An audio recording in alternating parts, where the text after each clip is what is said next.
আসসালামু আলাইকুম। আমি তাজনিমা।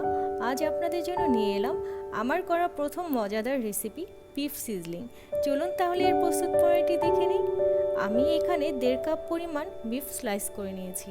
বিফগুলো ধুয়ে পানি ঝরিয়ে এর মধ্যে দিয়ে দিচ্ছি 1 চা চামচ আদা বাটা, 1 চা চামচ রসুন বাটা, 4 টেবিল স্পুন ব্ল্যাক পেপার, স্বাদ মতো লবণ।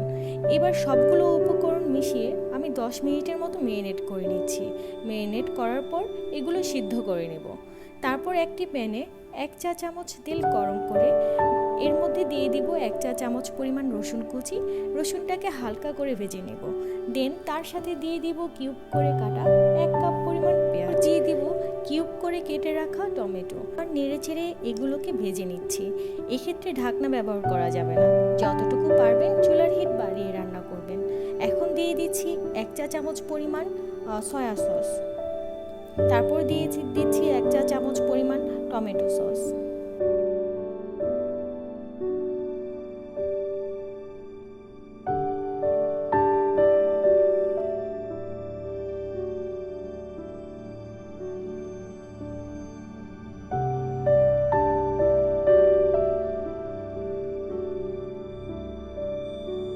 যতটুকু সম্ভব হচ্ছে আমি চুলার হিটটি বাড়িয়ে রান্না করার চেষ্টা করছি। এখন দিয়ে দিচ্ছি সিদ্ধ করা মাংসটি। তারপর নেড়ে চেড়ে দিচ্ছি।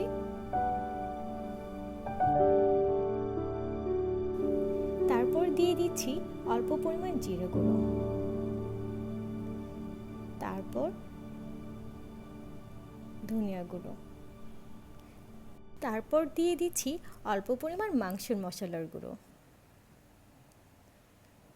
এরপর অল্প পরিমাণ মরিচের গুঁড়ো।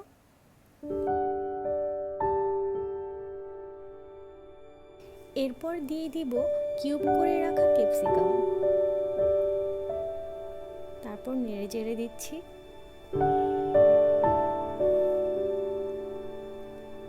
এরপর 1 চা চামচ কর্নফ্লাওয়ার, 2 চা চামচ পানি দিয়ে মিশিয়ে গুলিয়ে এগুলো একসাথে অ্যাড করে দিব।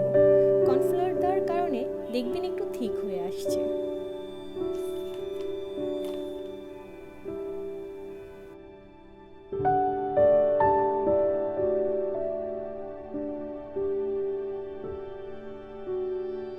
সবগুলো উপকরণ দেওয়ার পর এগুলো 2 মিনিট আমি হাই হিটে এখন রান্না করব। হয়ে গেল আমার মজাদার বিফ সিজলিং। আশা করছি আজকের পর্বটি আপনাদের কাছে ভালো লেগেছে। আমার চ্যানেলটি অবশ্যই সাবস্ক্রাইব করতে ভুলবেন না। তাহলে আজকের মতো বিদায় নিচ্ছি।